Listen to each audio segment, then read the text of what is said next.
स्वरूप को अपने चित्त में धारण कर लिया। फिर इसी कलिकाल में इंद्रद्युम्न नाम के राजा हुए। पूर्व के संस्कार उनके इतने सुदृढ़ थे। देखो बंधुओं, भक्त दो ही लोग बनते हैं, बहुत ध्यान से सुनिएगा। भक्त दो ही लोग बनते हैं, या तो वो जिसके पूर्व का भजन बहुत है, थोड़ा बहुत शेष रह गया तो इस जन्म में वो भक्त बन गया।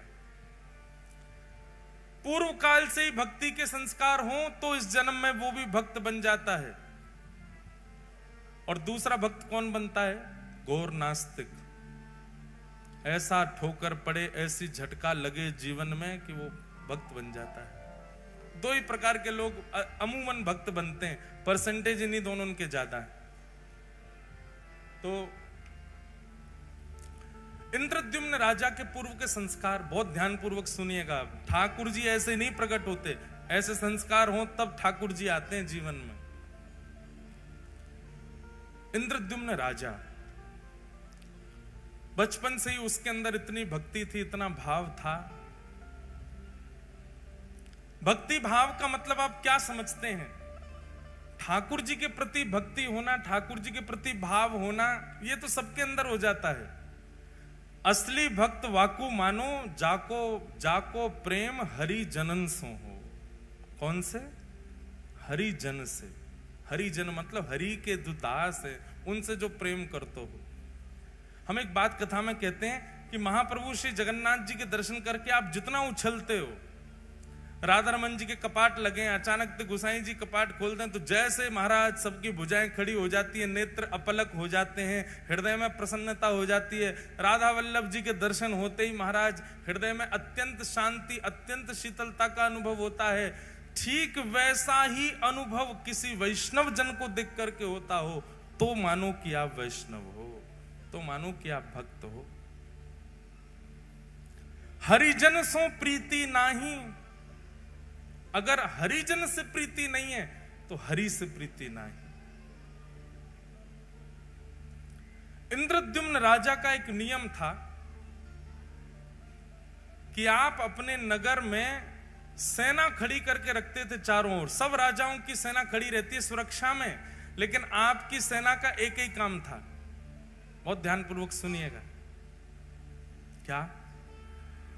नगर में आने वाले हर व्यक्ति से पूछना कि वो कहां से आया है, और नगर से जाने वाले व्यक्ति से पूछना वो कहां जा रहा है। यदि आने वाला व्यक्ति और जाने वाला व्यक्ति किसी तीर्थ या धाम का नाम ले दे, उसको पकड़ करके राजा के पास ले जाओ। आने वाला व्यक्ति अगर ये कह दे कि मैं बद्रीनाथ से आया हूं, तो जैसे किसी नगर में प्रवेश करते हैं तो वहां के सिपाही जन खड़े होकर के लाइन लगवाते हैं, बोले हाँ एक एक करके बताते जाओ अपना परिचय, कहां से आए हो। अगर वो कह दें कि हम फलाने नगर से आए हैं, फलाने गांव से आए, तो उनको जाने दिया जाता। कोई कहता हम वृंदावन से आए हैं, कोई कहता हम अयोध्या से आए हैं, बद्रीनाथ से, इधर खड़े होते जाओ सब। अब सब भक्तों को लगे भैया ये क्या होगा पता नहीं हमारे साथ। सब घबरा जाएं, भैया क्या करोगे? बोले कुछ नहीं, हमारे राजा से आपको मिलना पड़ेगा। बोले हम पे कर नहीं है कुछ देने को। बोले कुछ देना करना नहीं है, हमारे राजा बस मिलना चाहते हैं। और जितने वैष्णव इकट्ठे होते तीर्थ से आने वाले, सबको लेकर के इंद्रद्युम्न की सभा में जाया जाता। इंद्रद्युम्न को बताया जाता ये वृंदावन से, ये काशी से, ये वहां से, वहां सब तीर्थों के नाम। इंद्रद्युम्न अपनी सभा पूरी करके सबको एक कमरे में बिठाता और सामने बैठ करके एक एक करके उनको बुलाता। बोले आप उस स्थान का वर्णन कीजिए, वृंदावन कैसा है। और नेत्र बंद करके इंद्रद्युम्न केवल उसका अनुभव करता था। वहां की नदी कैसी है, वहां के लोग कैसे हैं, वहां की वृक्ष वल्लरियां कैसी हैं, वहां का तापमान कैसा रहता है, वहां ठाकुर जी की सेवा कैसी होती, प्रसाद कैसा लगता है, सारी बातें इंद्रद्युम्न बैठ करके सुनता था। एक अद्भुत भक्ति का प्रकार था इंद्रद्युम्न का।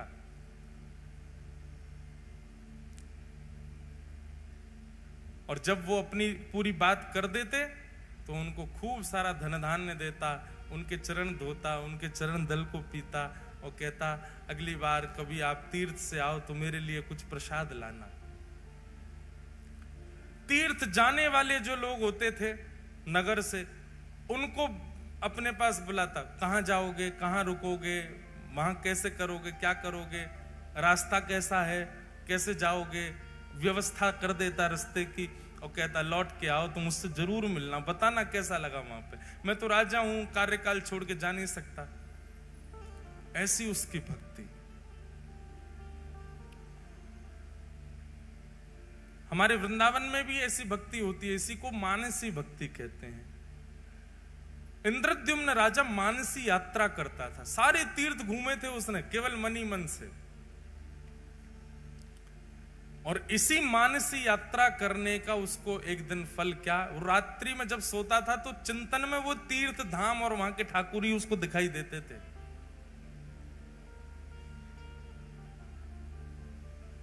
एक दिन ऐसे ही पूछते पूछते पूछते वैष्णवों से, उनके संग बैठ के सत्संग करते करते रात्रि में इंद्रद्युम्न सोए, और जैसे ही सोया स्वप्न में उसको एक पर्वत दिखाई दिया।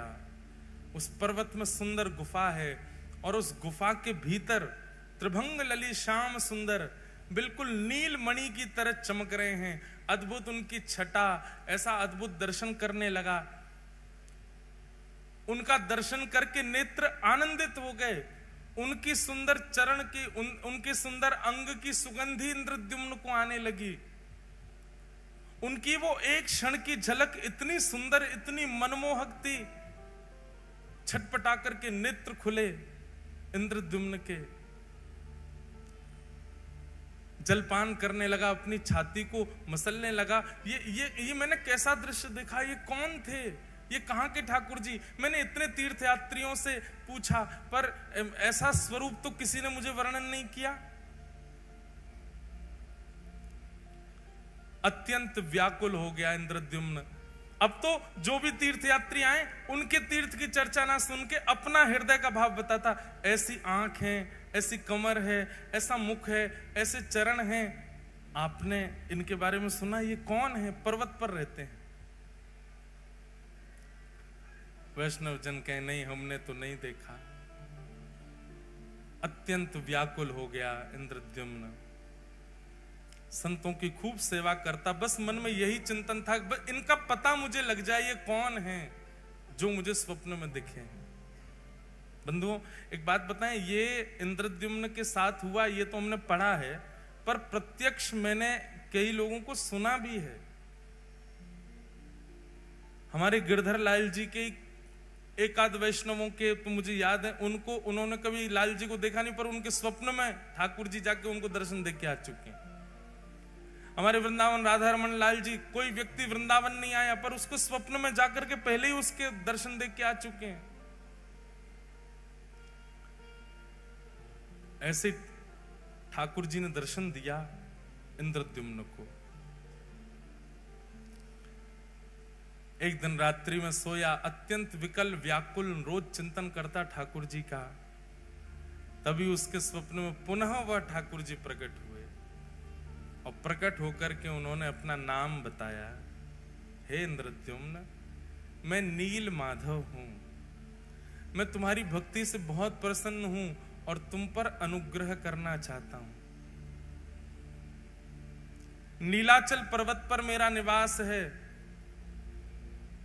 कुछ आदिवासियों से ही मैं अपनी सेवा कराता हूं, इससे ज्यादा संकेत मैं नहीं दे सकता। तुम स्वयं खोज करके मेरे इस अनुग्रह को स्वीकार करो। इंद्रद्युम्न अत्यंत प्रसन्न हो गया। थोड़े थोड़े संकेत उसको मिल गए थे। इंद्रद्युम्न ने अपने भाई, जिनका नाम था विद्यापति, बहुत ध्यानपूर्वक सुनो,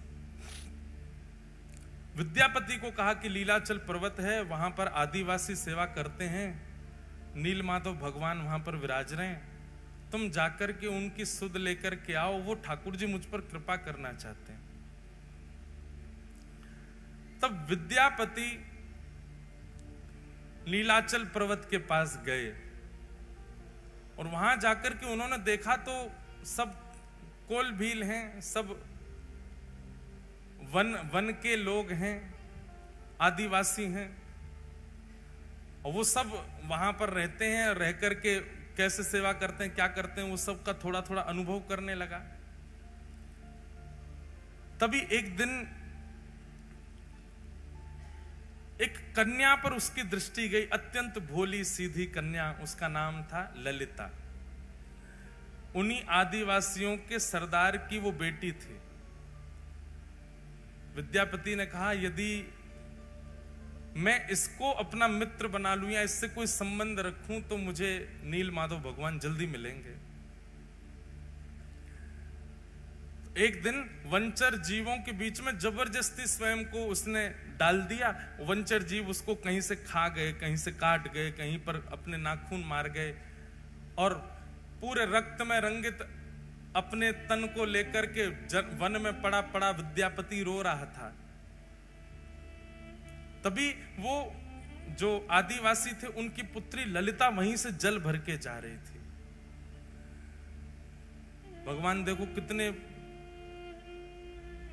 पापड़ बेलने पड़ते हैं तब आते हैं ठाकुर जी। हम जामे और वहां पे भी जाके दुकानदार को पैसा देके ठाकुर जी उठा लाते हैं, और उसमें भी मोल भाव करते हैं, कम कर, इतने महंगे ठाकुर जी। ठाकुर जी को भी गोद में आके क्यों लगती होगी, अरे ये पैसा तो को कम लग रहे हैं, पूरा ब्रह्मांड लुटा देगी तो ना खरीद पाएगी मुए, या तो मोल भाव और कर रही है। हमने अभी एक कथा जलंधर में एक बात कही कि भैया, किसी व्यक्ति ने मुझसे प्रश्न किया कि महाराज जी, हम ठाकुर जी वृंदावन से लेकर के आते हैं या कोई भी लेता है, उसका पैसा देते हैं, तो मन में ये बात बनी रहती है कि हमने ठाकुर जी खरीदे हैं।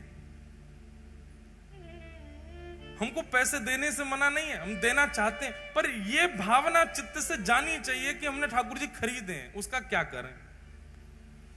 हमारे मन में जो आया वो बताया मैंने कि सुनो, आप उसको ये मत समझो कि आप धन दे करके खरीद के लाए हो। आप ये सोचो, ये ठाकुर जी जादना पधारे, जादना रूप बनो, वही दना इनने मुकु चुन लियो।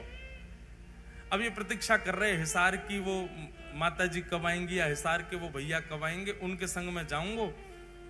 अब आप गए 1 साल 2 साल बाद, ठाकुर जी के बनने के बाद, ठाकुर जी के प्रकट होने के बाद, तो 2 साल तक ठाकुर जी जिसके घर पर रहे, उसके यहां से जब अपने ठाकुर जी ले जा रहे हो, तो 2 साल वाने आपके ठाकुर जी की रक्षा करी, ठाकुर जी को विराजमान कियो, ठाकुर जी को श्रृंगार दियो, या भाव से वाकू बधाई दे करके आओ कि भैया हम तुमको बधाई दे रहे हैं, तुमने हमारे हृदय के ठाकुर जी अपने पास रखे।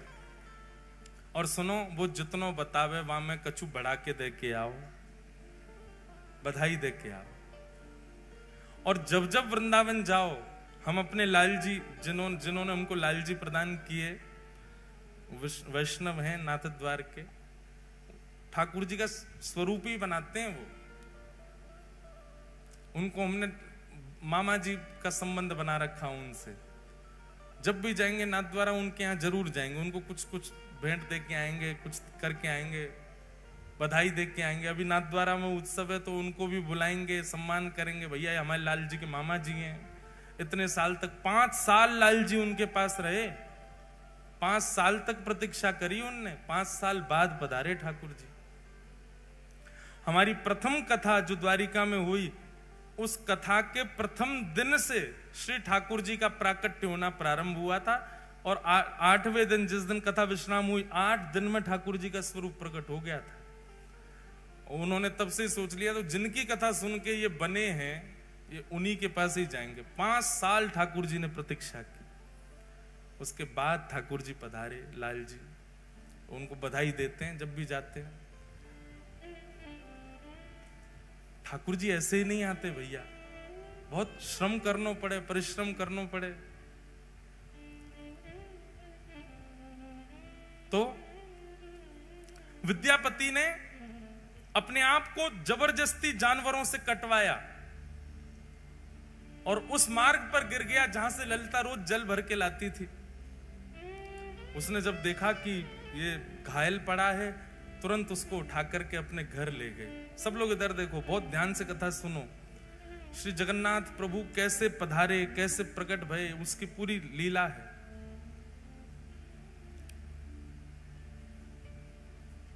विद्यापति को लेकर के घर गई, पिताजी से जाके कहा, पिताजी ये घायल व्यक्ति है, मैं इसको ले आई हूं, आप इसकी चिकित्सा करो। ललिता के पिताजी का नाम था विश्ववसु। आज भी श्री जगन्नाथ जी की रथ यात्रा में विशेष सेवा उसी वंश की है।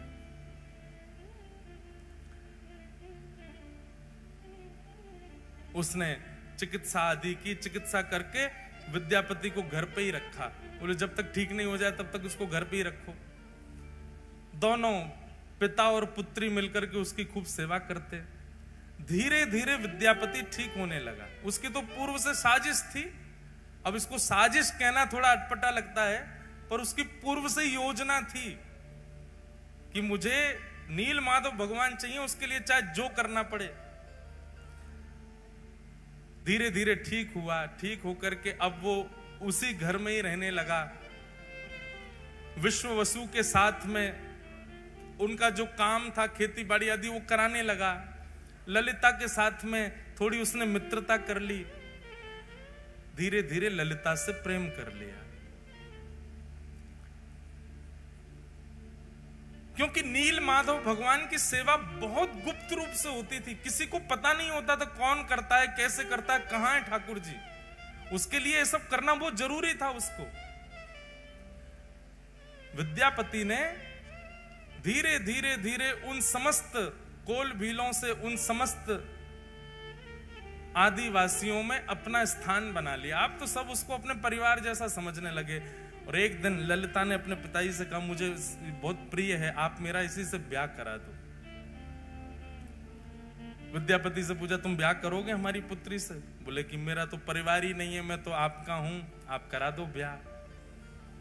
और ललिता के साथ में विद्यापति का ब्याह हो गया। विद्यापति कौन है? विद्यापति कौन है?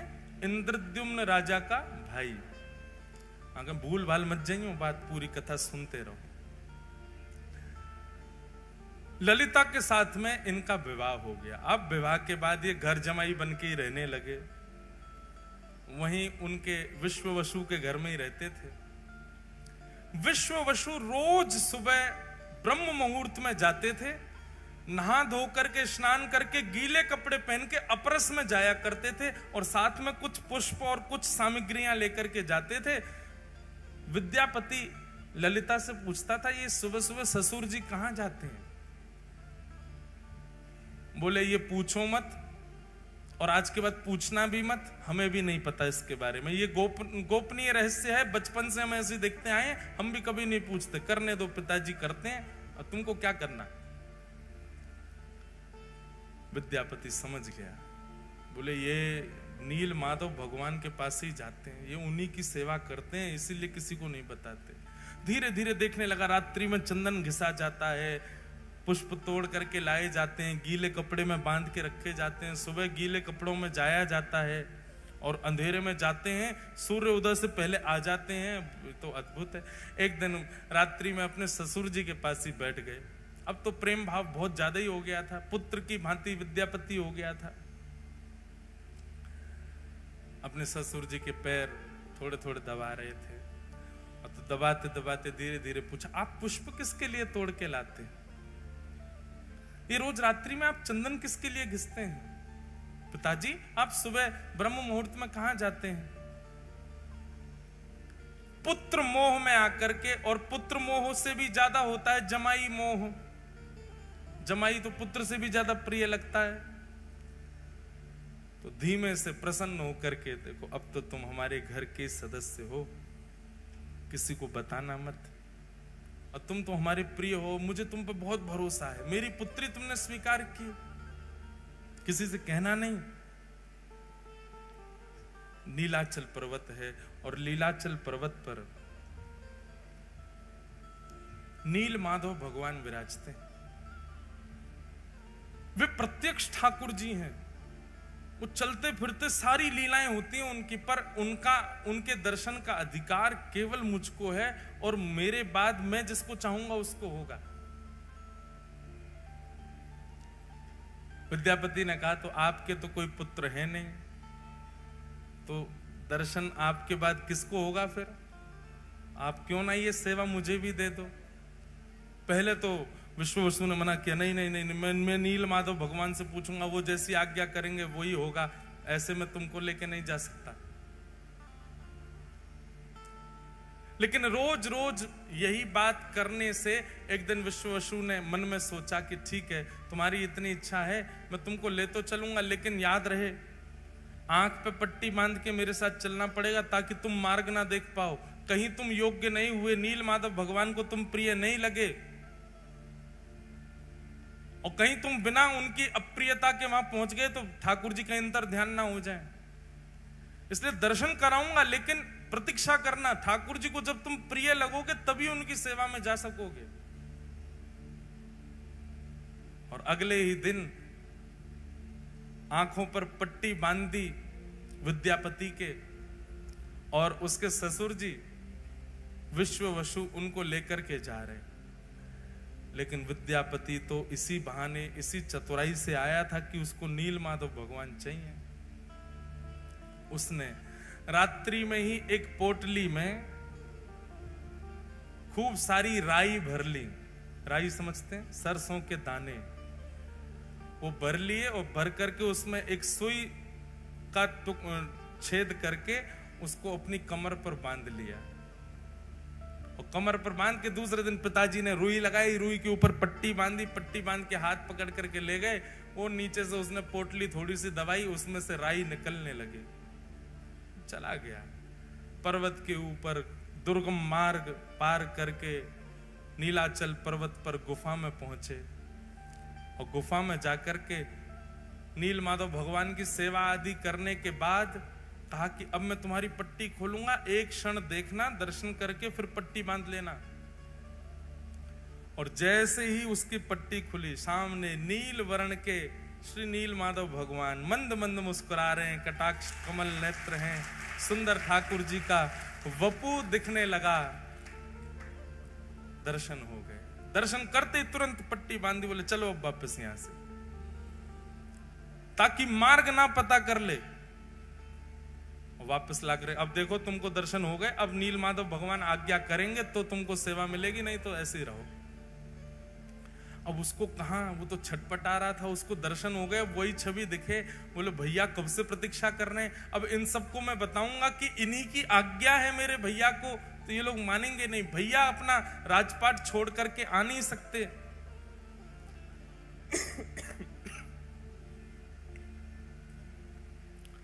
विद्यापति ने कुछ दिन प्रतीक्षा की। कुछ दिन प्रतीक्षा के बाद एक दिन सुबह सुबह उठ करके उसने मन में विचार किया कि अब सरसों पौधे बन गए होंगे, और उसी मार्ग के पीछे पीछे जाके मैं देखूं कैसे है नील माधव। सुबह उठ करके जैसे ही तैयार हुआ, पत्नी उठ गई। पत्नी ललिता पूछने लगी, कहां जा रहे हो? बोले देवी पुष्प लेने जा रहा हूं, ठाकुर जी की सेवा करूंगा, तुम्हारे लिए गजरा बनाऊंगा। ऐसा कहकर के चला गया। ललिता बोली, आज तक तो कभी लाए नहीं गजरा, आज तक तो कभी सेवा के लिए पुष्प लाए नहीं, आज अचानक। अब वो तो सरसों के पौधे देखते देखते देखते मार्ग उसने पता कर लिया, तो उसी के पीछे पीछे ललिता उसके पीछे पीछे चल दी, और वो छुप छुप करके देखती हुई जा रही है, जा कहां रहा है। तभी वो नीलाचल पर्वत के ऊपर चढ़ने लगा, पीछे पीछे ललिता भी चली गई। जैसे ही गुफा में पहुंचे, नील माधव भगवान खड़े हैं सामने। इसको तो दर्शन का अधिकार था, ठाकुर जी तैयार ही थे इसके साथ जाने को। तो बस ये जैसे ही ठाकुर जी का स्पर्श करने वाला था, इतने में ही ललिता पीछे से आ गई, अनधिकारी सामने आ गया।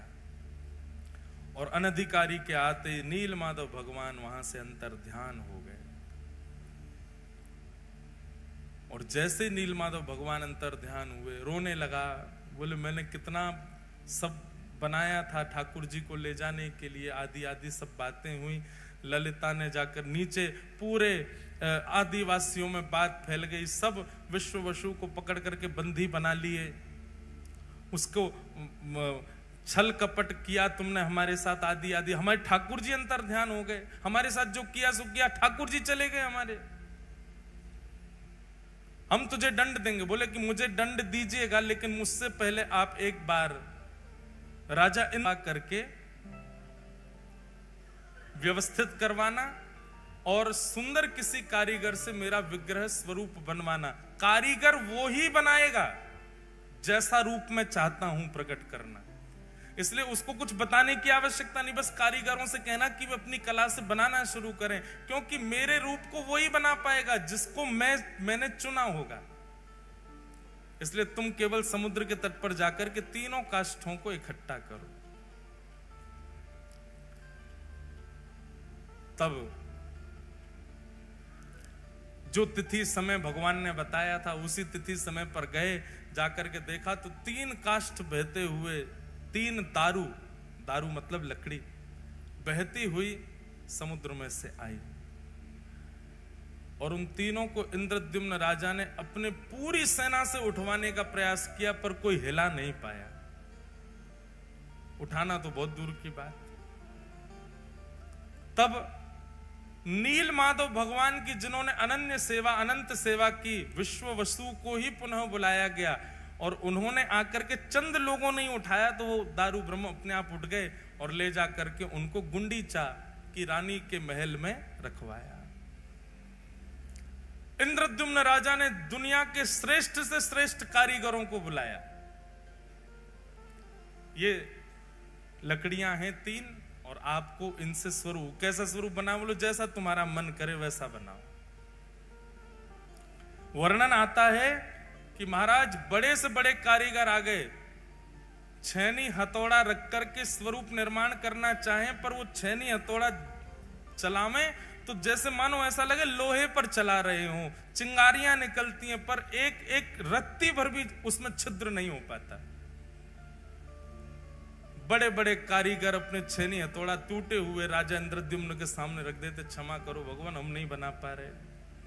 फिर कोई बंगाल से आता, बोले हम करके दिखाएंगे, वो भी नहीं बना पाते। फिर कोई कहीं से आता, वो भी नहीं बना पाते।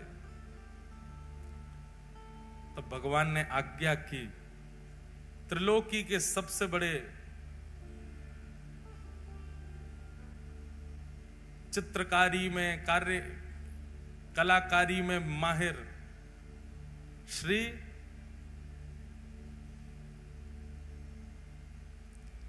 विश्वकर्मा जी को, बोले आप जाओ और जाकर के मेरा वही रूप प्रकट करो जो नारद जी के चित्त में विराज रहा है। तब विश्वकर्मा जी एक वृद्ध कारीगर, एक मूर्तिकार के रूप में आए, दीनहीन से बिल्कुल पीछे खड़े थे सबसे। इंद्रद्युम्न राजा कारीगरों से कह रहा था, बोले मैं धन देने में कोई कमी नहीं छोड़ रहा, आप क्यों नहीं बना पा रहे? बोले क्या करें, हमारी छेनी हथौड़ा ही टूट जाते हैं।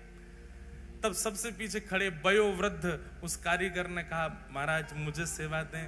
इंद्रद्युम्न ने उपहास कर दिया, बोले इतने बड़े बड़े नहीं कर पा रहे आप वयोवृद्ध, आपकी लकड़ियां बाट देख रही हैं शमशान घाट में, आप बनाओगे? तब आपकी पत्नी गुंडीचा के हृदय में भाव आया, बोले वो कह रहे हैं, एक बार सबने प्रयास किया तो उनको भी करने दो, ठीक है आप भी प्रयास करके देखिए। तब उस कारीगर ने कहा, देखिए प्रयास तो करूंगा लेकिन मेरी कुछ शर्तें हैं। बोले क्या शर्तें हैं? बोले पहली बात, मैं जब ठाकुर जी का स्वरूप बनाऊं उस समय कोई आएगा नहीं। 21 दिनों तक मैं और काष्ठ एकांत में रहेंगे। राजा मैंने तुमको देखा, तुम हर 5 मिनट में जा जाके देखते हो कुछ हुआ कि नहीं हुआ, कुछ हुआ, ऐसा नहीं। 21 दिन तक तुम आओगे भी नहीं उस स्थान पर जहां ठाकुर जी का विग्रह बन रहा होगा। राजा बोला, हमको कैसे पता चलेगा कि आप बना रहे हो? बोले बाहर खड़े खड़े छेनी हथौड़ा और जो भी प्रयोग हो रहे होंगे सामग्री, उनकी ध्वनि से तुमको पता चल जाएगा कि स्वरूप बन रहा है ठाकुर जी का। 21 दिन तक कोई नहीं आएगा, ये मेरी शर्त है। राजा ने बात मान ली और यहां विश्वकर्मा जी ने बनाना प्रारंभ किया ठाकुर जी को।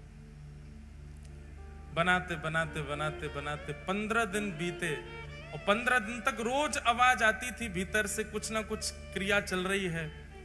15 दिन तक इतना उतावला इंद्रद्युम्न दिन रात कान लगा के सुनता ही रहता था। हाँ ठाकुर जी बन रहे हैं, मेरे ठाकुर जी बन रहे हैं। अगर नहीं बन रहे होते तो पहले दिन ही आ जाते, छेनी हथौड़ा लेके नहीं बन रहा, इतने सारे कारीगर सब निरस्त हो गए, इनसे बन रहे हैं इसीलिए तो अभी तक चल रहा है काम भीतर। 15 दिन तक अत्यंत आनंदित इंद्रद्युम्न तो उत्सव की व्यवस्था करने लगा, बोले मेरे ठाकुर जी प्रकट होने वाले हैं। 15 दिन व्यतीत हुए, 15 दिन बाद ही महाराज भीतर से आवाज आनी बंद हो गई। आवाज आनी जैसे ही बंद हुई, पूरा दिन सुनता रहा, आवाज नहीं आई। थोड़ी और प्रतीक्षा करी, आवाज नहीं आई।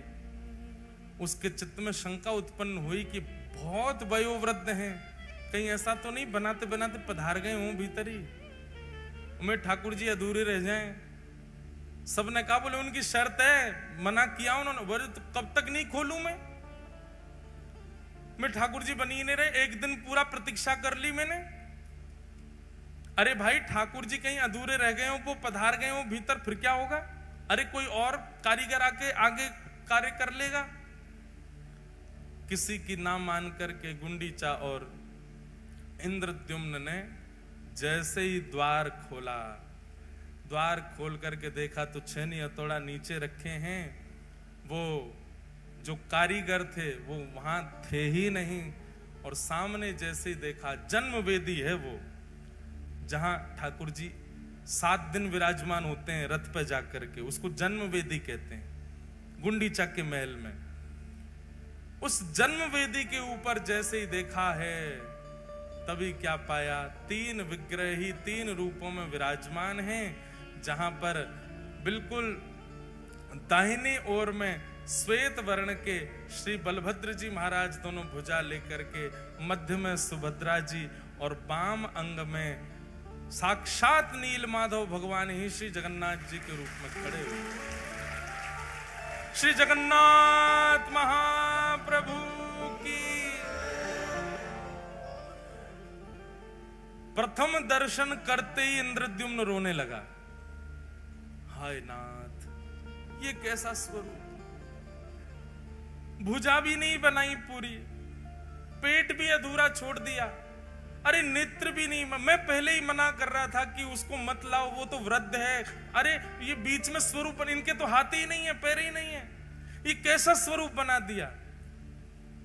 तुरंत मूर्छा आई इंद्रद्युम्न को, और मूर्छा आते ही ठाकुर जी ने पूरी द्वारिका लीला उनको दिखा दी।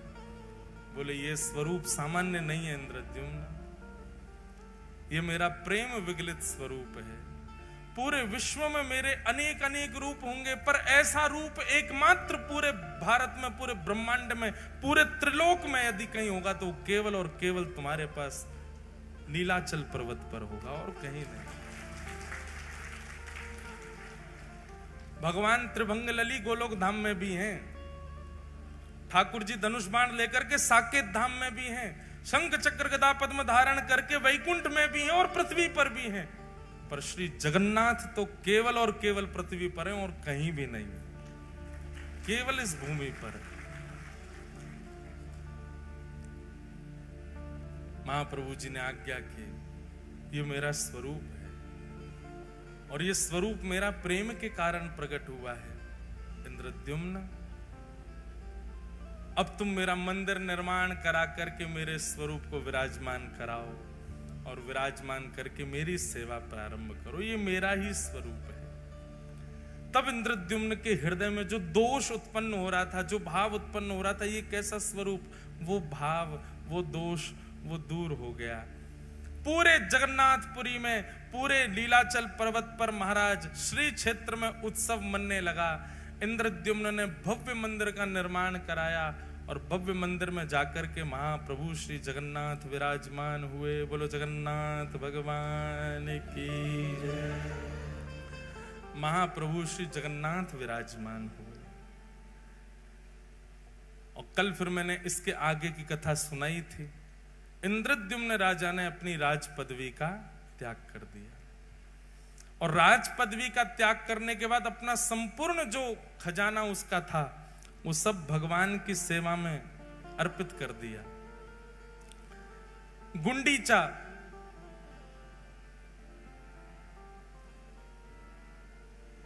उसकी भावना थी कि पति ने तो मांग लिया कि मेरे वंश में कोई कहने वाला प्रकट ना हो कि ये मंदिर हमारे पिताजी ने बनाया था।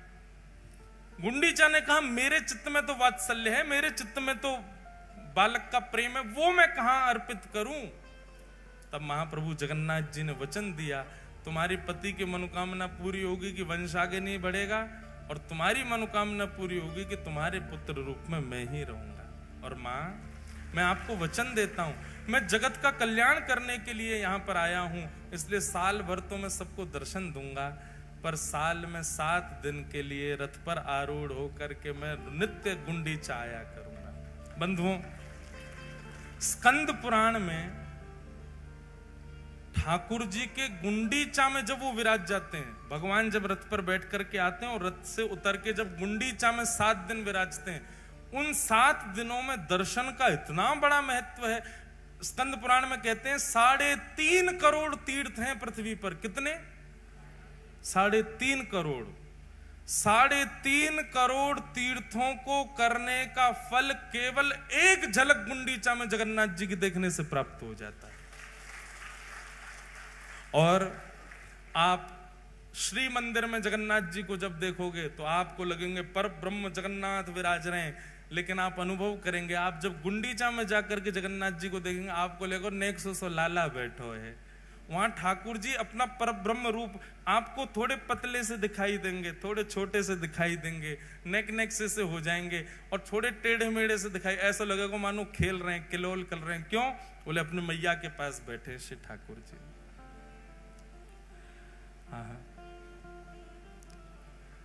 ठाकुर भले विराजे जी उड़ीसा जगन्नाथपुरी में। ठाकुर भले विराजे जी उड़ीसा जगन्नाथपुरी। ठाकुर भले विराजे जी उड़ीसा जगन्नाथपुरी में। ठाकुर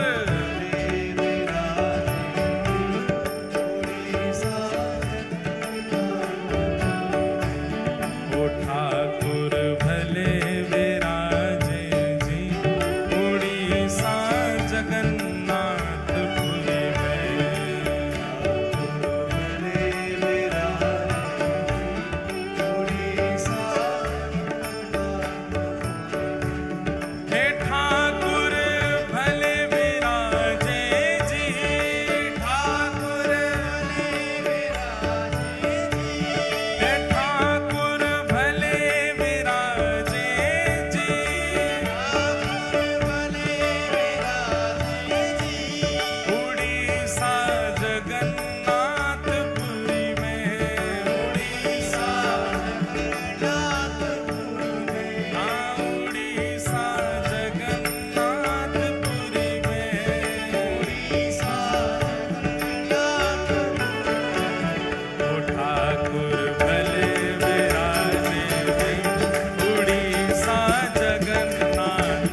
पहाड़ियों में भयंकर वन था, इसलिए उसको झारखंड बोला है। झारखंड का मतलब वो प्रांत मत समझना। झारखंड में आए विराजे, झारखंड में आए विराजे, प्यारे वृंदावन के वासी हैं, वृंदावन के वासी, हाँ वृंदावन के वासी हैं, वृंदावन के वासी। ठाकुर भले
हमने किया, उत्तर ठाकुर जी दे रहे हैं। ठाकुर जी कह रहे हैं भैया द्वापर में हमने मथुरा छोड़ी, सतयुग में हमने काशी छोड़ी, और अब कलयुग आया है। कलयुग में हम कहाँ प्रकट हुए? बोले कलयुग में हम जगन्नाथपुरी में आकर के विराजमान हुए हैं। कलयुग में है आन पधारे, कलयुग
वृंदावन को लाला या उड़ीसा में रह के खावे पीवे कहा है, वा को वर्णन कर रहे हैं। दाल रांधू भात रांधू, दाल रांधू भात रांधू, परवल की तरकारी हो, परवल की तरकारी, हे परवल की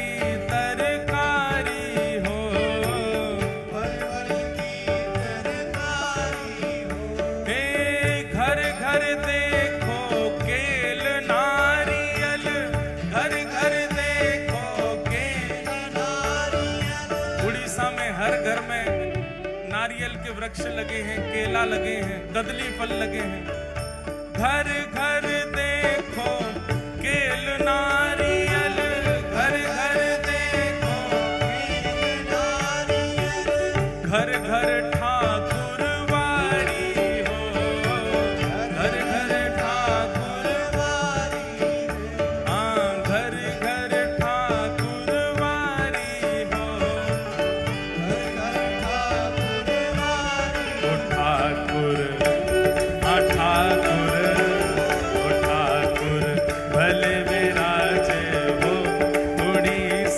जगन्नाथपुरी में ठाकुर भले विराजे हो उड़ीसा।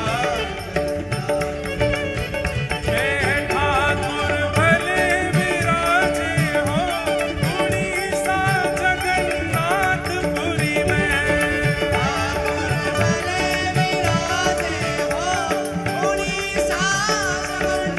श्री जगन्नाथ महाप्रभु की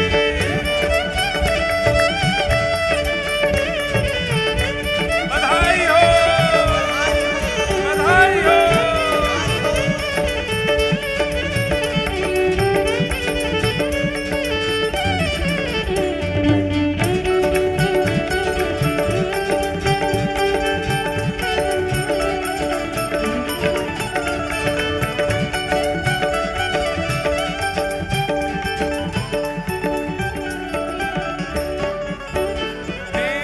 दो दो कोस पे हाट लगे हैं, दो दो कोस पे हाट लगे हैं। 5 कोस पर चट्टी हो, 5 कोस पर चट्टी हो। हे चलते चलते पाँव पिरावे, चलते चलते पाँव पिरावे। शरीर है गयो मट्टी हो, शरीर है गयो मट्टी हो। जरूरी कोई वैष्णव गया दर्शन करने, वो ठाकुर जी शिकायत ब्याज स्तुति कर रहा है। बोले कैसा हो भैया? बोले 2-2 कोस तक तो घर ही नहीं है, जंगल ही जंगल है पूरा, और 5 कोस पे चट्टी हो, कहीं भोजन पानी करना हो तो 5 कोस चलो।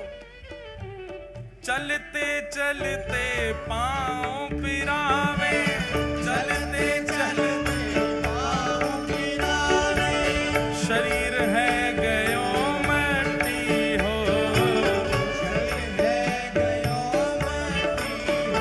हाँ शरीर है गयो मट्टी, शरीर है गयो मट्टी। हे ठाकुर, हाँ ठाकुर, ओ ठाकुर भले विराजे हो उड़ीसा जगन्नाथपुरी में।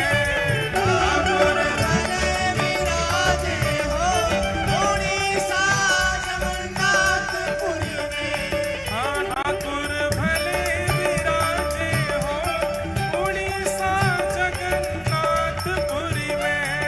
ठाकुर भले विराजे हो उड़ीसा जगन्नाथपुरी में। नाथ नाथ नाथ भजो नाथ जगन्नाथ, नाथ नाथ भजो नाथ जगन्नाथ। हे दीनों के नाथ भजो नाथ जगन्नाथ। दीनों के नाथ भजो नाथ जगन्नाथ। हे नित्य गौर राधे श्याम, हरे कृष्ण हरे राम, नित्य गौर राधे श्याम, हरे कृष्ण हरे राम, हे नित्य गौर राधे श्याम, हरे कृष्ण हरे राम, हाँ नित्य गौर राधे श्याम, हरे कृष्ण हरे राम, हे नित्य गौर राधे श्याम, हरे कृष्ण हरे हे राम, नित्य गौर राधे श्याम, हरे कृष्ण हरे राम, हाँ नित्य गौर राधे श्याम। हरे कृष्ण ठाकुर भले विराजे हो उड़ीसा जगन्नाथपुरी में। ठाकुर भले विराजे हो उड़ीसा जगन्नाथपुरी में। और हे देखो, अगर यहाँ कोई बनिया हो तो बुरा मत मान जाइए, ये उड़ीसा की बात है रही है ना। कहा चट्टी चट्टी बनिया लूटे, चट्टी चट्टी बनिया लूटे, और लूटे फिरंगी हो, और लूटे फिरंगी हो। और सिंह दरवाजे पंडा लूटे, सिंह दरवाजे पंडा लूटे। जो लोग जगन्नाथपुरी गए होंगे, वहां के पंडान पे 2 छड़ी लगी रहे हाथ में, उसको बजाते रहेंगे चट चट, इधर आओ इधर आओ इधर आओ। यहाँ पे आओ, कितना 500 दे दियो, 500 नहीं 1000 निकाल के दो, महाप्रभु जगन्नाथ कृपा करेंगे। सबके संग होता है ऐसा। सिंह द्वार पे पंडालू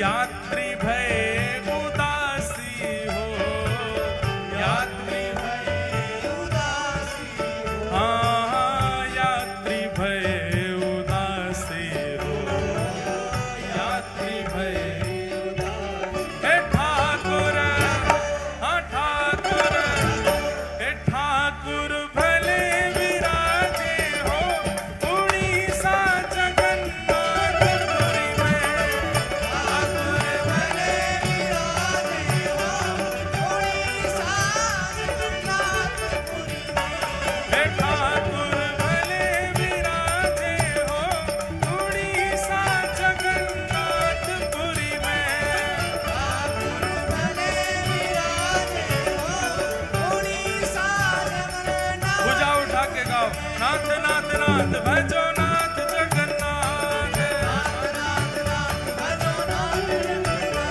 हे दीनों के नाथ भजो नाथ जगन्नाथ, हे नाथ नाथ नाथ भजो नाथ जगन्नाथ, हे नाथ नाथ नाथ भजो नाथ जगन्नाथ, नाथ नाथ नाथ भजो नाथ जगन्नाथ।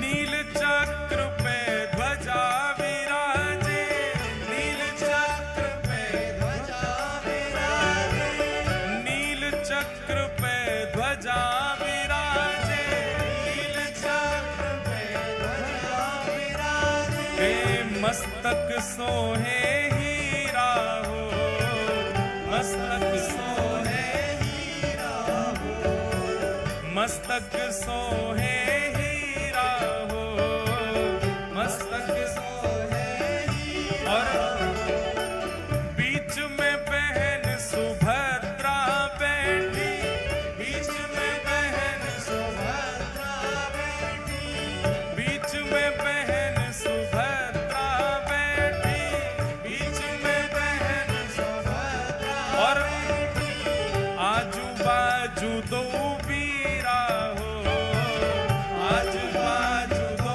वीरा हो, आजू बाजू। अब सुबह की मनोकामना आप पूरी करो, बन जाओ सबरे ऐसे वीरा, यही जगन्नाथ जी की तरह सबरे धारण करो। बीच में बहन सुभद्रा बैठी, बीच में बहन सुभद्रा बैठी, आजू बाजू दो वीरा हो, आजू बाजू दो वीरा हो, हे आजू बाजू दो वीरा हो, हे ठाकुर, हाँ ठाकुर, हे ठाकुर भले विराजे हो, उड़ीसा जगन्नाथपुरी में, ठाकुर भले विराजे हो, उड़ीसा जगन्नाथपुरी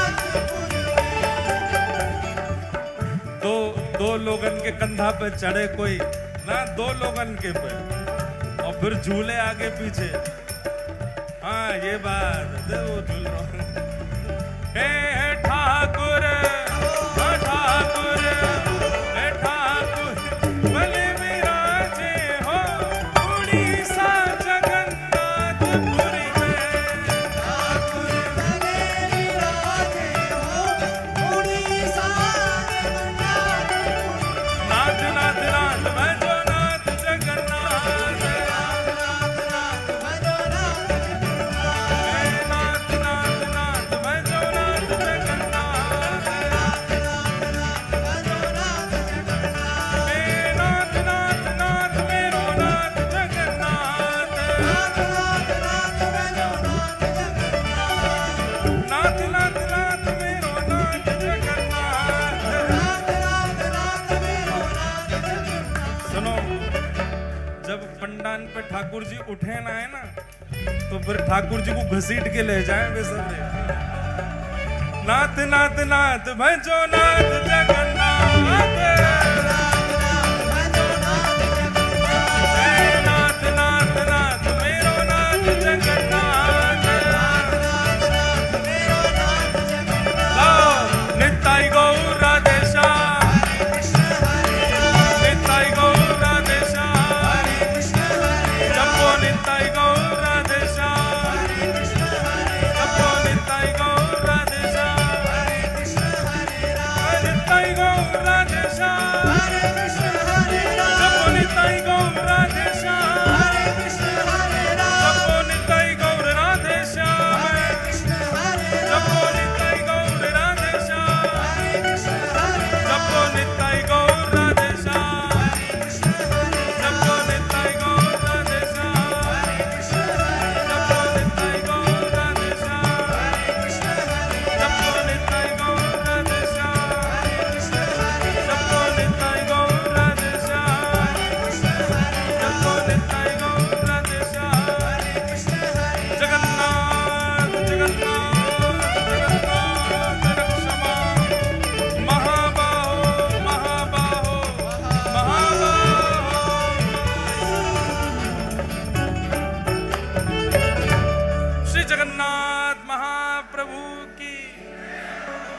बैठो बैठो, जहां खड़े हो वहीं बैठ जाओ।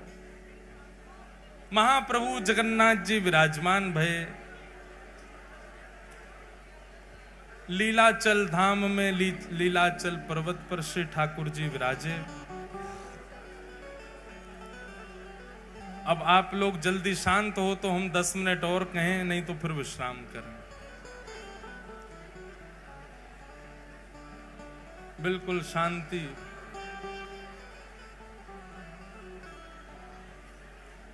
लीलाचल पर्वत पर महाप्रभु श्री जगन्नाथ जी विराजमान हुए। ठाकुर जी के, अच्छा एक बात बताओ, श्री जगन्नाथ जी का जन्म दिवस कौन सा होता है बताओ? कौन बताएगा सब में? स्नान पूर्णिमा। स्नान पूर्णिमा जो होती है, जिसको चंदन यात्रा भी कहते हैं, स्नान पूर्णिमा श्री महाप्रभु जगन्नाथ जी का प्रादुर्भाव दिवस है। और ठीक उसके 15 दिन बाद ही ठाकुर जी रथ यात्रा के लिए निकलते हैं।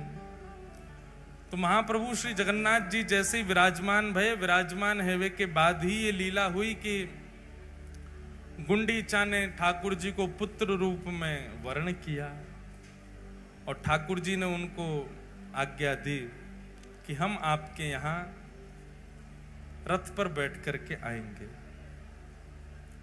और ठाकुर जी की फिर उसके बाद सर्वप्रथम रथ यात्रा हुई। ठाकुर जी रथ में आरूढ़ होकर के गुंडीचा के लिए गए। अब यहां रथ का बहुत सुंदर वर्णन है, बहुत विस्तृत वर्णन है। रथ कैसे बनता है, रथ का स्वरूप क्या होता है, रथ में क्या क्या भावों का प्रयोग होता है, कौन कौन सी वस्तु रथ में लगाई जाती हैं, कितने प्रकार के लोग रथ का निर्माण करते हैं। और जैसा रथ का निर्माण पहली बार हुआ था, तब से आज तक रथ वैसे ही बनता है जैसा परंपरानुगत पहली बार बना था।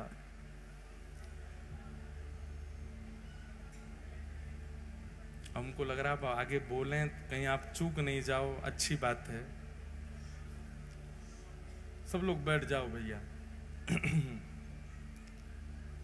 रथ जो है उसको मानव तन का ही स्वरूप बताया गया।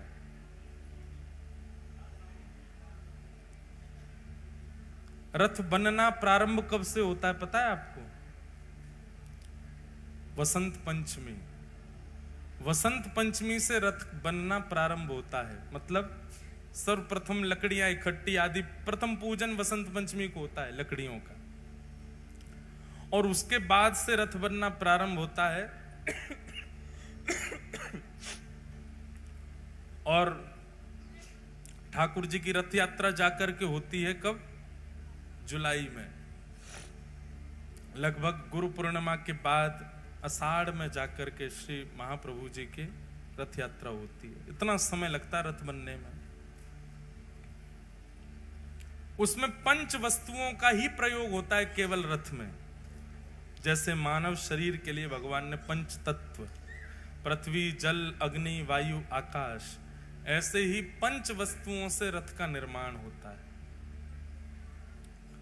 कौन कौन सी पंच वस्तु लगती हैं? सबसे पहला काष्ठ, लकड़ी। दूसरा बताया गया रंग रोगन, जो पूरे रथ पर किया जाता है, तो उसका स्वरूप रंग। तीसरा रथ में प्रयोग किया जाता है धातु। उसमें कहीं पर लोहा, पीतल, स्वर्ण, चांदी भी लगाए जाते हैं रथ के अंदर ठाकुर जी के। तीसरा जंबूरा, यानी कि सुंदर पत्र और पुष्प। और अंतिम वस्तु है वस्त्र। इन पंच चीजों से महाप्रभु जी का रथ तैयार होता है। रथ तैयार होने के बाद में 7 लोग उस रथ का निर्माण करते हैं। कौन कौन से 7 लोग रथ का निर्माण करते हैं? सबसे पहला जो श्रेणी है, 7 लोग नहीं, मतलब 7 कैटेगरी है। एक एक कैटेगरी में 20-20 लोग हैं। पहले कैटेगरी है गुणाकार। ये गुणाकारी जो होते हैं, इनको अधिकार होता है ठाकुर जी की लकड़ी लाने का और उसको व्यवस्थित करके प्रदान करने का। काष्ठ आए बड़े बड़े, अब उनको छोटे छोटे रूपों में परिवर्तित करना, ये गुणाकारी जो लोग सेवादार होते हैं उनका काम होता है।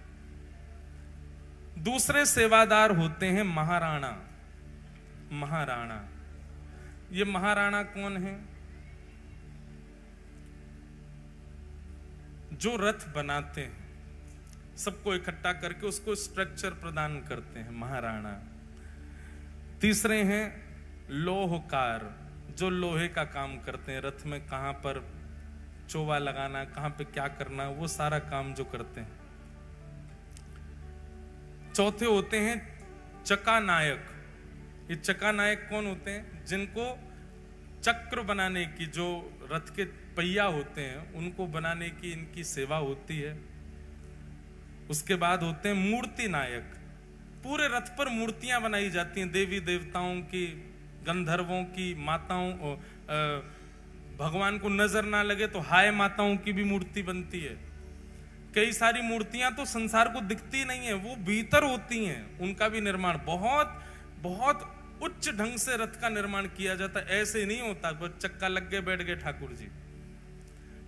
उसमें एक सारथी भी बनाए जाते, घोड़े भी बनाए जाते हैं, दुनिया भर की, उनको गिनते गिनते आदमी थक जाए, इतनी मूर्तियां बनती हैं पूरे रथ पर। मूर्तिकार। तो गुणाकार, महाराणा, लोहकार, चक्रनायक, मूर्तिकार, और छठवे होते हैं चित्रकार। मूर्तियों में चित्र भरने का काम जिनका होता है। और अंतिम होते हैं सूचीकार, यानी कि दर्जी। रथ का जो शिखर होता है वो पूरा कपड़ा का ही होता है, पूरा कपड़ा से बनकर के निर्मित होता है। हमारे एक श्री गिरधर लाल जी का भी रथ यहाँ पर आया हुआ है, वो भी वहीं से बनकर के आया है। और जो गिरधर लाल जी का रथ है ना, वो रथ उन्हीं काष्ठों से बना है जो काष्ठ जगन्नाथ जी के रथ के प्रयोग में आते समय छेनी हथौड़ा से अलग कर दिए गए, उस काष्ठ से वो रथ बना है। जो काष्ठ रथ में प्रयोग हुआ तो जो बच गया शेष, उससे वो रथ बना है श्री गिरधर लाल जी। तो इस प्रकार रथ तैयार होता है पूरा।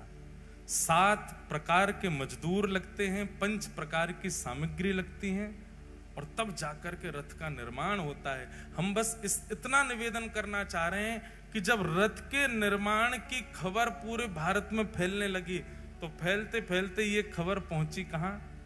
गोस्वामी तुलसीदास जी के पास। जब गोस्वामी जी पधार गए, भगवान के आने के तो बहुत समय बाद गोस्वामी जी का प्रादुर्भाव हुआ, पर जब गोस्वामी जी ने श्री जगन्नाथ जी के बारे में सुना और जगन्नाथ जी के रथ का वर्णन जब उन्होंने सुना, तो गोस्वामी जी के नेत्र बंद हो गए। और एक एक बारीकी से उन्होंने एक कौन सी देवी बनाई गई है, कौन से देवता बनाए गए, चक्र की आकृति क्या है, घोड़े कैसे हैं, ऊपर सूचीकार ने वस्त्र कैसा बनाया है, रंग रोगन कैसा किया है, ये सब जब गोस्वामी जी ने सुना, सुनते ही गोस्वामी जी कहते हैं, मेरे मानस में जो जो चिंतन हुआ था वही मैंने रामायण में लिखा, और मेरे मानस में प्रभु श्री राम जिस विजय रथ पर बैठ करके रावण का वध करने गए थे, वो यही रथ था। जिस रथ पर महाप्रभु जगन्नाथ विराजते। जब गोस्वामी तुलसीदास जी ने रथ का वर्णन सुना, तो वे सुन के कहने लगे, तुमने निश्चित ही मेरे मन की बात जान ली, मेरे मन में जो विजय रथ है राम जी का वो देख लिया। बोले नहीं, ये तो स्कंद पुराण में वर्णन है, महाप्रभु जी का रथ है। जब महाप्रभु जी का रथ सुना तो बोले, ऐसा ही रंग, ऐसा ही रोगन, यहाँ पर ये देवता, यहाँ पर ये घोड़ा, यहाँ पर ऐसा चक्र, यहाँ पर ये रंग, ये बिल्कुल वही है जो विजय रथ प्रभु श्री राम का था। उसी नंदी घोष रथ के ऊपर महाप्रभु जगन्नाथ विराजते। तभी गोस्वामी जी के मन में आया, बोले भैया ये कहीं राम जी तो नहीं है जगन्नाथ जी। तब आपने जगन्नाथ जी की और जांच पड़ताल करवाई, तो पता चला वो तो मक्खन का भोग लगाते हैं, सुबह सुबह दही ओदन पाते हैं, चावल पाते हैं, भात पाते हैं, बलराम जी के संग में बैठे हैं। तो बोले अरे ये तो कृष्ण भी हैं। तभी आपको पता चला कि सुदर्शन जी बगल में विराज रहे, ओहो ये तो हरि भी हैं। तो राम कृष्ण हरि तीनों। तीनों है, राम भी हैं, कृष्ण भी हैं और हरि भी। अगर कोई राम रूप में दर्शन करे तो राम जी, लक्ष्मण जी, बीच में किशोरी जी खड़ी हैं। कोई कृष्ण रूप में दर्शन करे तो यहाँ श्री कृष्ण हैं, बलराम जी हैं, बीच में सुभद्रा जी खड़ी हैं। और हरि रूप में दर्शन करें तो नारायण हैं, साथ में शेषनाग हैं और मध्यस्थ विराजमान लक्ष्मी स्वरूप है। तो राम भी हैं, कृष्ण भी हैं और नारायण भी हैं। तीनों का एक कार रूप यदि कोई है तो वो जगन्नाथ जी। आपने श्री जगन्नाथ जी को देख लिया तो मतलब साकेत, वैकुंठ और गोलोक धाम तीनों का दर्शन हो गया, जगन्नाथ जी के दर्शन। गोस्वामी तुलसीदास जी महाराज उतावले हो गए, बोले कि मैं तो देखूंगा इनको। गोस्वामी जी गए जगन्नाथपुरी। जैसे ही जगन्नाथपुरी गए, जगन्नाथपुरी में जाकर के सबसे पहले तो आपने वहां के लोगों को देखा। क्या देखा? हरि हरि बोलो, हरि हरि बोलो, हरि हरि बोलो, मटक मटक करके नाच रहे हैं महाराज। गोस्वामी जी महाराज देख करके सीधे भोले भाले सब घूम रहे हैं, सबको देख के बड़े प्रसन्न हो गए, बोले वाह भैया। गोस्वामी जी महाराज जैसे मंदिर में प्रवेश करने लगे, पंडा पुजारी सब ने पकड़ लिए। गोस्वामी जी बोले लाओ दक्षिणा दो। गोस्वामी जी बोले पहले ठाकुर के तो दर्शन करो, बोलो वो बाद में होंगे, पहले दक्षिणा दो। गोस्वामी जी का मन हो गया खिन्न सा, बोले कि कलयुग है यहाँ तो भारी लूट रहे हैं, बताओ। गोस्वामी जी भीतर गए तो महाप्रसाद की सुगंधी आने लगी।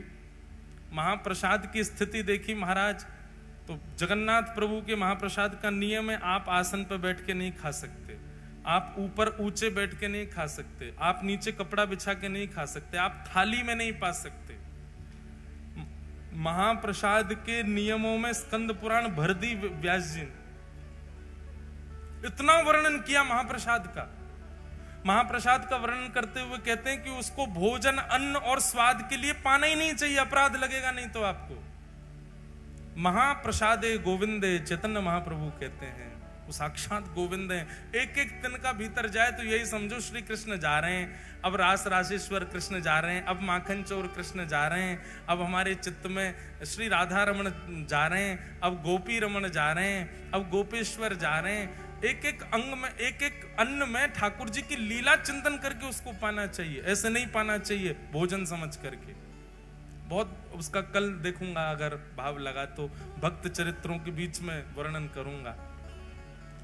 आप महाप्रसाद पा रहे हैं और कोई आकर के आपकी थाली, आपके पत्तल में से पाले, आप उसको रोक नहीं सकते। आपने एक बार भी रोका और मान लीजिए आपने रोका नहीं, मन में सोचने लगे मेरा क्यों खा रहा है, आपके महाप्रसाद उसी समय उसका भाव नष्ट हो जाएगा।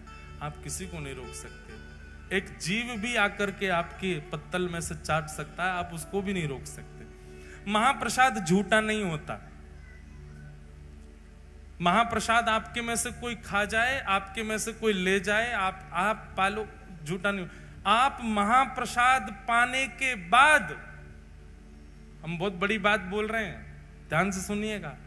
आप महाप्रसाद पाते पाते महाप्रसाद हाथ में लगा है, आप ठाकुर जी को भी छू लो, उसमें कोई दोष नहीं, क्योंकि महाप्रसाद कभी भी झूठा नहीं माना जाता। महाप्रसाद कभी भी पाते समय भाव उठा करके मुख से उंगली स्पर्श नहीं करानी चाहिए। महाप्रसाद जब भी पाव लेकर के उसको इतना ऐसा लो कि वो एक थोड़ा सूखा रहे, लड्डू जैसा रहे, तो आप उसको ऐसे ऐसे करके पा सकते हैं। महाप्रसाद पाने में कभी भी अगर आपने उंगली छुपा दी तो महाप्रसाद का भाव नष्ट हो जाएगा। तो कहते हैं अधर से केवल महाप्रसाद भीतर जाना चाहिए। महाप्रसाद के बड़े नियम है और अंतिम नियम, बहुत सारे नियम है पर एक विशेष सुन लो। महाप्रसाद पाने के बाद हाथ नहीं धोना चाहिए। आप कहोगे महाराज जी हाथ में लगा उसका क्या करें, तो वहां का नियम है सिर से पोंछ लो और या फिर जब वो सूखा हो जाए तो सूखा होकर के हाथ मीड़ लो, उसका पूरा जो बुरादा बने उसमें जल लगा के तिलक लगा लो। महाप्रसाद अन्न नहीं है, महाप्रसाद व्यंजन नहीं है, महाप्रसाद वस्तु नहीं है, वो साक्षात जगन्नाथ। गोस्वामी तुलसीदास जी महाप्रसाद देखने गए तो क्या देखा, एक व्यक्ति खड़िया फूटा हुआ घड़ा था, उसमें नेक्से से चावल लेके महाप्रसाद बना बना के पा रहा था। और पाते पाते उसने वो छोड़ दिया, उसमें कोई कुकर खाने लगा और जो हाथ था उसको यूं पोंछ लिया। तुलसीदास जी बोले, जे क्या किया इसने?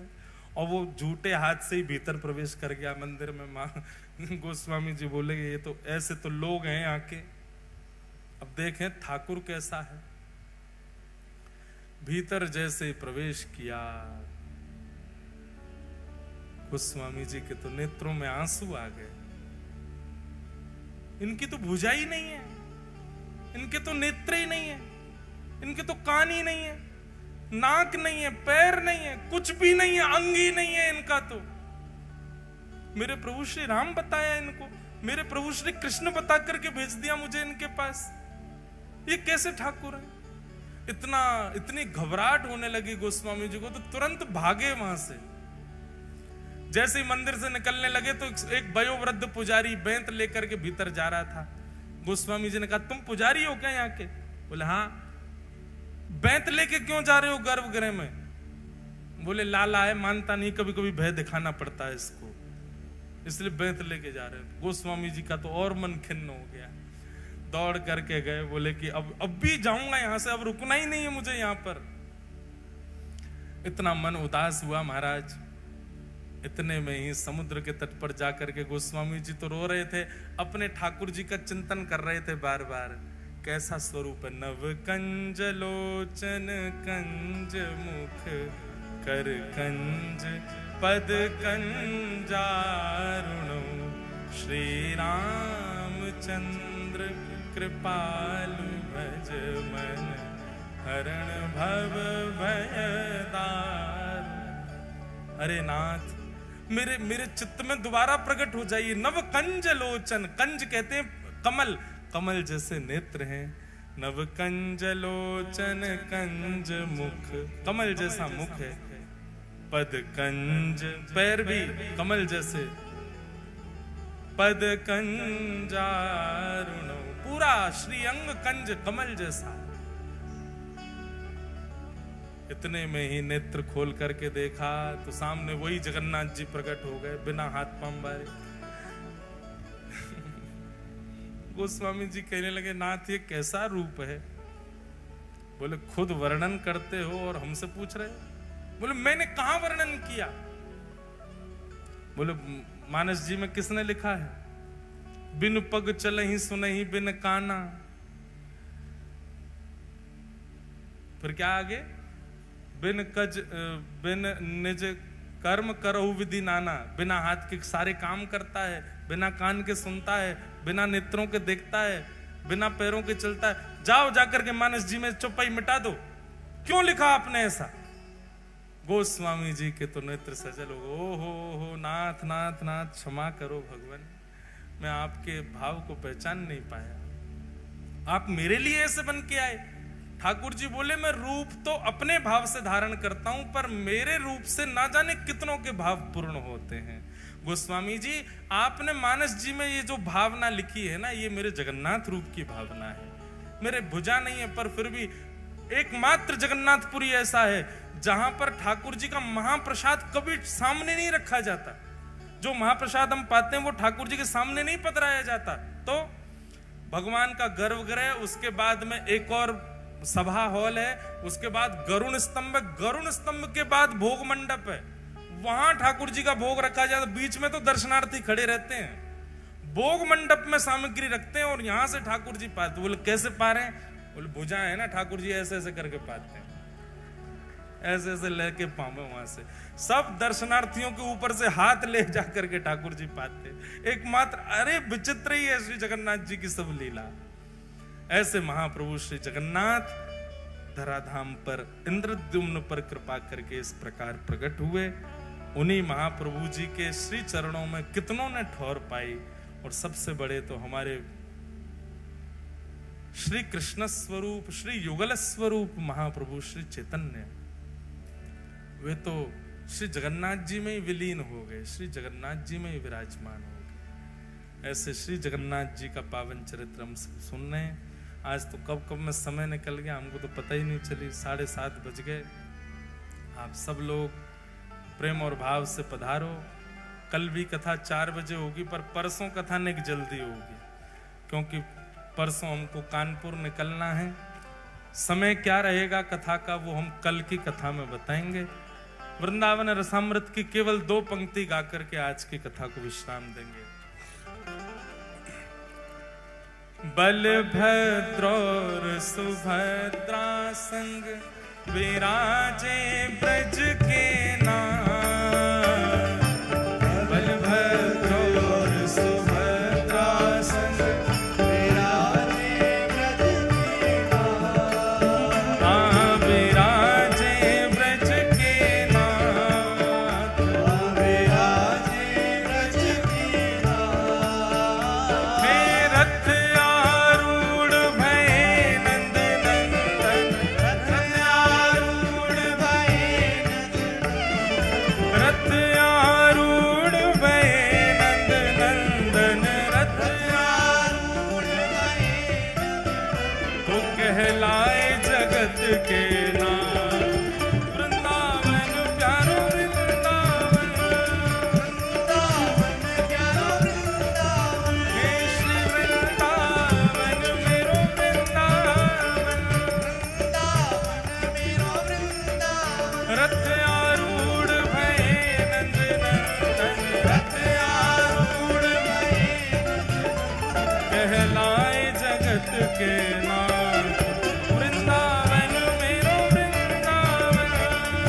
वृंदावन मेरो वृंदावन। हे श्री वृंदावन प्यारो वृंदावन। वृंदावन मेरो वृंदावन। ओ जिनकी कृपा से यह रस प्रकट्यो वृंदावन अभिराम। जिनकी कृपा से यह रस प्रकटो वृंदावन अभिराम। हाँ प्यारे वृंदावन अभिराम। प्यारे वृंदावन अभिराम। पूजा उठा के सप्तनिधि ने को ही उजियारो। सपने दिन को ही उजियारो। हम सबको मिलवावे वारो। हम सबको मिलवावे वारो। और यह आनंद करवावे वारो। और यह आनंद करवावे वारो। श्री निताई गौर को अति ही प्यारो। निताई गौर को अति ही प्यारो। हे हमारो गिरधर लाल। वृंदावन प्यारो वृंदावन। वृंदावन प्यारो वृंदावन। हे श्री वृंदावन मेरो वृंदावन। वृंदावन मेरो वृंदावन। यह आनंद करवावे वारो। यह आनंद करवावे हे हमारो गिरधर लाल। वृंदावन प्यारो वृंदावन। हे श्री वृंदावन मेरो वृंदावन। जय राधे राधे। जय राधे राधे।